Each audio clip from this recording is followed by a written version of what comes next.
السلام عليكم ورحمة الله وبركاته. طلاب المميزين، الطلاب الرائعين، الطلاب الجيدين، إن شاء الله يا رب الصحة والسعادة، وإن شاء الله على المعدلات ورافع رؤوسنا ورؤوس أهلكم، وإن شاء الله يا ربي نشوفكم بمراتب عالية، واللي محتاج إعفاء إن شاء الله إعفاء. وموضوعنا اليوم هو the passive، المبني للمجهول، للصف السادس الإعدادي بالوحدة السادسة.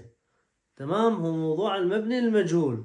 موضوع المبني المجهول موضوع سهل، وموضوع إذا أردت تسولف عن شغلة وأنت ما تعرف الفاعل، أو أردت تسولف عن شغلة بدون ذكر الفاعل، أو أن تريد تسولف عن شغلة وأنت ما تحتاج ذكر الفاعل، ينطيك جملة وينطيك نهايته يكتب لك passive voice اللي هو مبني للمجهول. أنت لازم تشتغل حسب قاعدة المبني المجهول. عندك القواعد مالت الأزمنة بشكل عام: مضارع بسيط، مضارع مستمر، ماضي بسيط، ماضي مستمر، مضارع تام، وعندك أيضا مستقبل بسيط، وعندك إذا جتك جملة أمرية اللي هي تبدي بفعل مصدر زائدا تكملة، أو جتك الأفعال المودلز الأفعال الناقصة زائدا فعل مصدر، شلون تحولهن؟ إذا جتك الأفعال الناقصة المودلز زائدا فعل مصدر، بشكل عام جملة المبني المجهول تكون بهذا: مفعول به وفعل مساعد مناسب وتصريف ثالث زائد تكملة. هذا بشكل عام تكون الجملة هيجي، بس كل زمن له قاعدة. مثلا عندك إذا كان عندك المودلز اللي هو يجيك most، can، could، should، may، might إلى آخره من ذن الأفعال الناقصة، يجيك بعدها فعل مصدر، تكون عندك الجملة على شكل مفعول به ثم تخلي به وتخلي تصريف ثالث. إذا جاك زمن مضارع بسيط، زمن المضارع البسيط فاعل زائدا فعل مضاف إليه اس أو بدون اس زائدا تكملة، يكون الشكل مال المبني المجهول ماله مفعول به زائدا از أو ام أو ار حسب الفعل الجديد زائد تصريف ثالث زائد تكملة.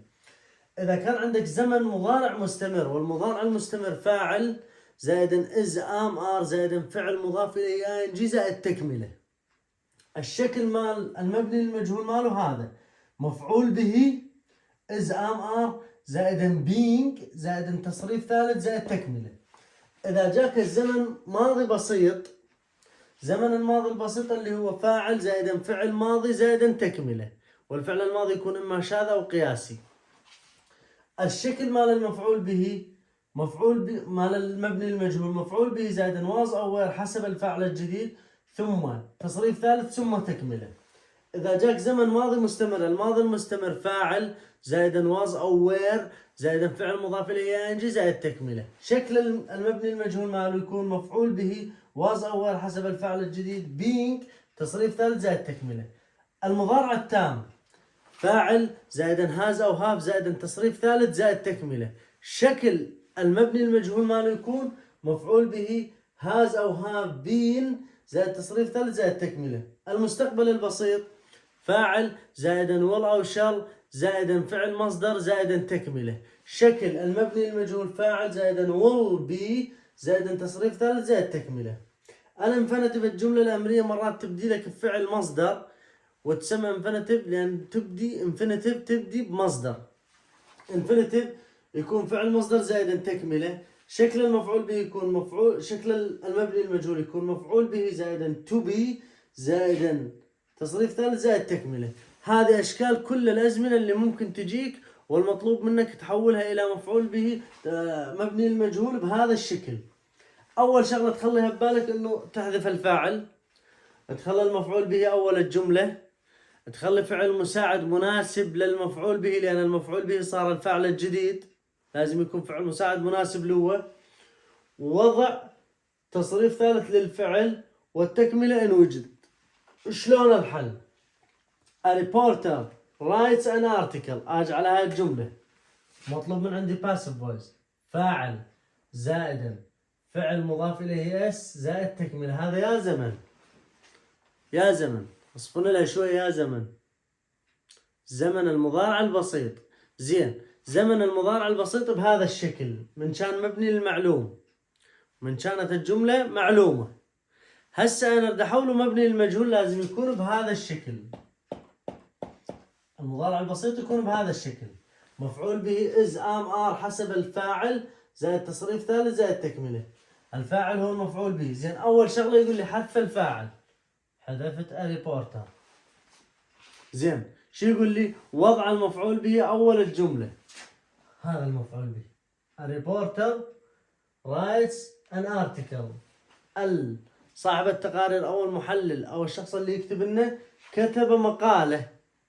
زين، أجي المقالة هي المفعول بها اللي انكتبت اللي صار عليها الفعل. an article كتبتها. هذا هو المفعول به نزلته. is أو am أو are حسب الفعل الجديد. مقالة واحدة إذن is. نزلت. تصريف ثالث للفعل. الفعل writes شو يصير؟ written. واللي يقول written أو نص written أقول له تحشيشة قديمة. نجي an article is written. المقالة كتبت وما احتاجت تكتب منه، ما احتاجت تذكر منه الكتابة، مباشرة سولفت مبني المجهول. اجي على هاي الجملة. احمد نكتب the ball. احمد ركل الكرة او ضرب الكرة. زين، شنو اللي انضرب؟ الكرة، اذا الكرة هي المفعول به. اجي على الجملة. فاعل زائدا فعل بالماضي زائدا تكملة. هذا يلزم فاعل زائد فعل بالماضي زائد تكملة. ماضي بسيط، والماضي البسيط يكون هذا الشكل ماله بالمبني المجهول. مفعول به زائد الماضي اول زائد تصريف ثالث زائد تكملة. وين المفعول به؟ the ball. نزلتها اللي هي المفعول به. زين، was أو were حسب الفاعل. الكرة مفرد إذا تاخذ was. نزلت الواز. تصريف ثالث للفعل. نكت ينزل نفسه لأن فعل قياسي. نكت أوف. نقطة. الكرة ركلت. من ضربها ما أعرف مبني المجهول. زين، أجي هنا. أحمد والفيزت علي. الجملة فاعل زائدا will زائدا فعل مصدر زائد تكملة. هذا يا زمن المستقبل البسيط. وزمن المستقبل البسيط يكون الشكل مال المبني المجهول ماله بهذا الشكل. مفعول به زائدا will به زائد تصريف ثالث زائد تكملة. اجي حذف الفاعل. حذفت احمد اللي هو راح يزور علي. من راح يصير عليه فعل الزيارة؟ علي. اذا علي هو المفعول به. اجي انزل علي. نزلت حسب هاي القاعدة مالت المستقبل. will be. نزلت will be. شو يقول لي النوب؟ تصريف ثالث. visit فعل قياسي يصير تصريف ثالث بإضافة ايدي أقول visited. علي سوف يزار. من راح يزوره؟ ما أعرف. تمام؟ أنت كل اللي عليك تعرف الفاعل وتعرف الفعل وتعرف التصريف الثالث. تحذف الفاعل، تجيب المفعول به تخليه بالبداية ويصير الفاعل الجديد. تجيب فعل مساعد مناسب للفاعل حسب زمن الجملة، وتجيب الفعل تسويه تصريف ثالث، وهيك يكمل عندك المبني المجهول.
أحيانا يكون المطلوب من عندي ينطيني جملة استفهامية، أحيانا ينطيني جملة استفهامية ومطلوب من عندي أسويها مبني للمجهول.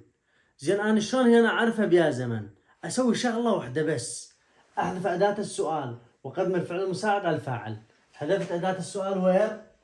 حذفته. أقدم الفاعل على الفعل يصير party will hold next week.